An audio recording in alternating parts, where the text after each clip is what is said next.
Hello and welcome to Chesapeake Weekly Home Edition.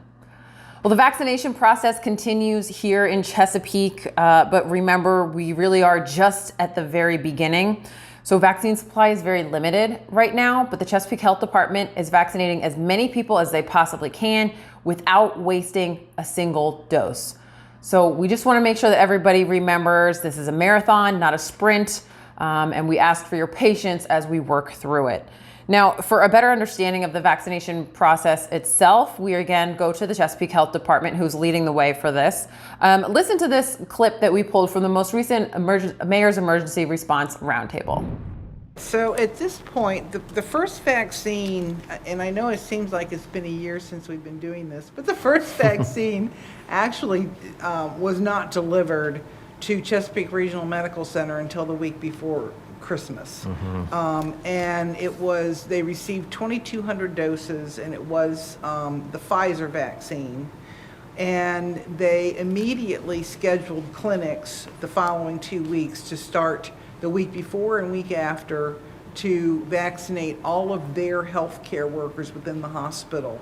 Now, the holidays was a factor, and they had a somewhat low uptake or acceptance rate for that until the holidays were over, but they did open it to other healthcare workers and private practices through the community, and so we partnered with them and assisted in the vaccine distribution. Now, those 2,200 doses require a second dose, and they started that second round this week. So that's another 2,200 doses. In the meantime, we have done some smaller clinics with 500 healthcare workers. We're scheduling about 800 more healthcare workers in the next couple of weeks. And of course, this week we started with the schools. So once we get through this first round of healthcare workers and first and second rounds, because this is a moving target. This number is never exact. It's always changing. We'll have given over 10,000 doses in the first month. By the 18th of February is where we will be. Our goal is to try and get all healthcare workers completed by that time so that we can continue to expand our vaccination of the essential workers, the 1B workers. There are a lot of them. And, obviously we made decisions, and we've also been given some flexibility from our guiding principles from Virginia Department of Health to use some common sense and if you want to try and expedite things, that you can start blending that 1A and 1B. It's not an exact boundary any longer. You can watch the rest of that episode at youtube.com/Chesapeake Television. Well, the city's response to COVID-19 continues to adjust as the landscape continues to change as far as positive cases. With that came some changes to the library's operating schedule. There will be no public access permitted in any library branch for browsing, reading, or selecting materials. So if you need something from the library, take advantage of curbside services. All you have to do is reserve your item online or by phone and then pick them up at your local branch. Now, you can also access tons of digital services and materials at chesapeakelibrary.org. If you need to use a computer, you can still do that at your local branch, but you have to schedule an appointment for a 50-minute block. Walk-up appointments will be allowed on a case-by-case basis. Library staff will be available by phone if you need any help, and tutoring is available by Zoom.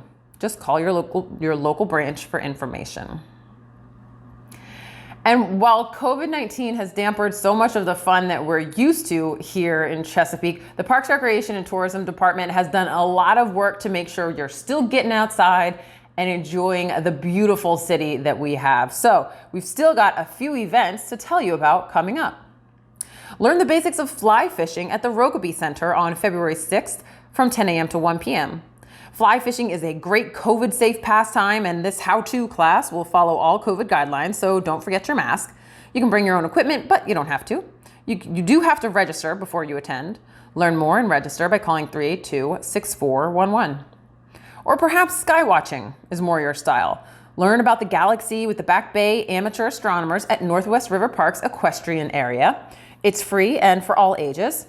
Join the experts on Saturday, February 6th from sunset to 11 p.m.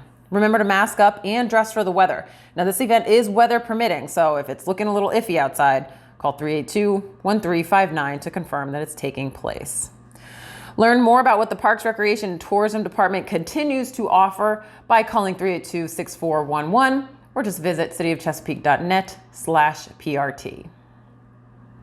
And of course, our parks are still open to the public. We just encourage that everyone follow those COVID-safe practices of wearing your mask and maintaining 6 feet of distance, staying home if you're sick. And something we always ask you to do at our parks is to leave them as you found them. And that means no littering. So you might be surprised to find out what one of the most popular pieces of litter is.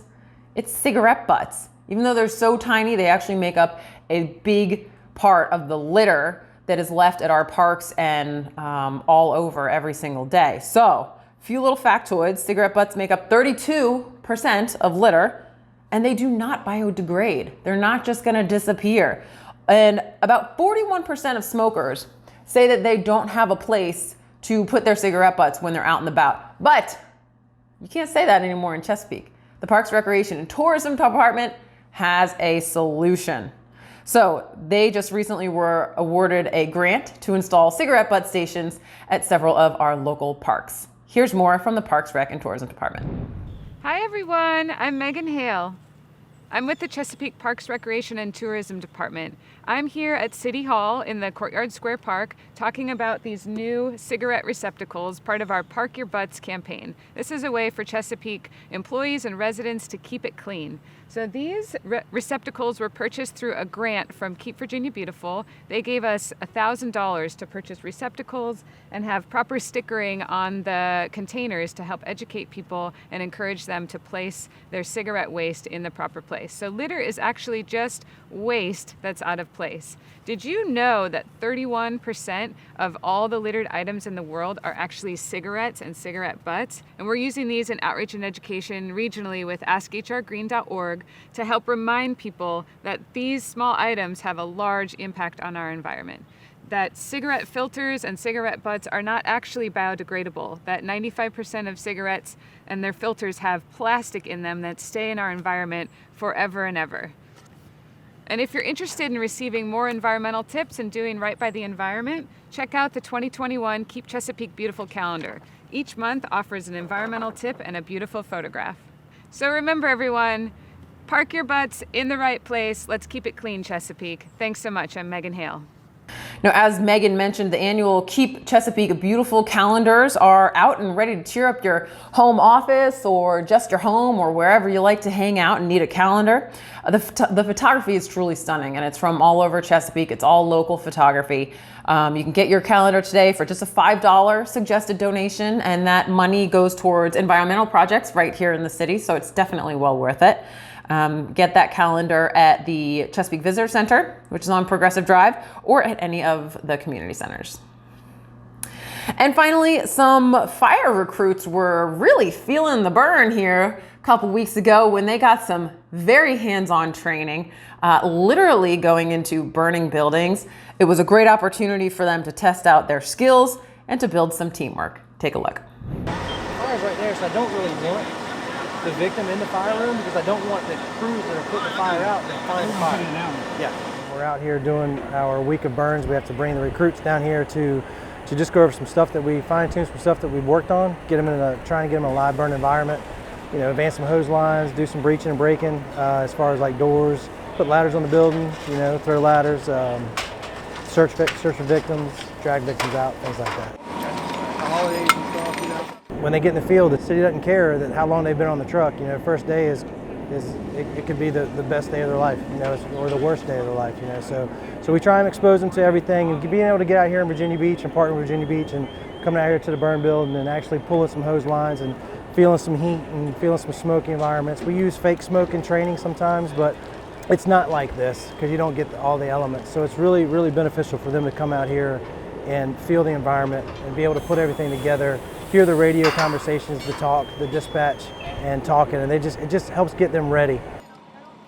So we have 20 recruits out here right now, and which is about a typical size class for us. We do a little more, do a little less. Definitely one of the important things that we try and drive home for sure, is the brotherhood and sisterhood and the things that they can go through. And that's one good thing about getting these guys from the field out here with them. They get to kind of see that. We get involved with things that are going on in the department, try and do fundraisers and help people out, and they've been a part of all of it. And it's been a good growing process, I guess, for them to just kind of see really what it means and what this profession brings when it comes to that brother and sisterhood.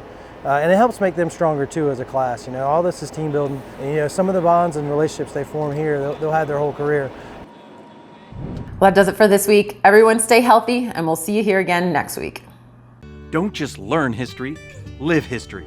At the Great Bridge Battlefield and Waterways Museum, you'll experience life in 18th century Virginia. Discover the water that defined the landscape. Visit a colonial tavern and find yourself in the middle of the Battle of Great Bridge. Your next adventure begins at the Great Bridge Battlefield and Waterways Museum.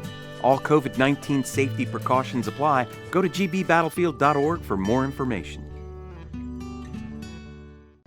The Chesapeake Fire Department is teaming up with the National Fire Protection Association to promote this year's Fire Prevention Week campaign, Cook Up Fire Safety in the Kitchen. This year's campaign aims to educate everyone on simple but important steps that they can take to protect themselves and those around them. According to the NFPA, cooking is the #1 cause of home fires and home fire injuries in the United States. Almost half of those reported start in the kitchen. 2/3 of cooking fires begin with the ignition of food or other cooking materials. Cooking fires can quickly grow, and I've seen many homes damaged and people injured from fires that were easily preventable. It is our hope that you will embrace this tasty advice and serve up fire safety in the kitchen.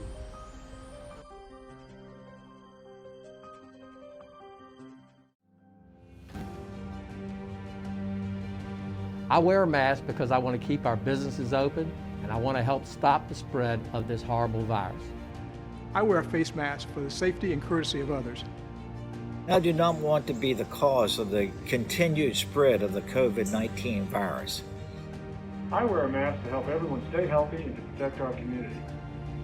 Please wear your mask, wash your hands, and stay 6 feet apart. Daddy? Dada?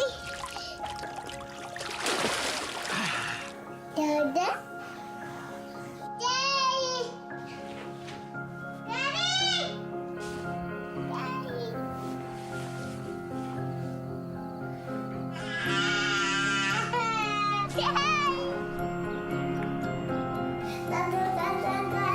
Daddy? Dad? Dad? Daddy! Dad.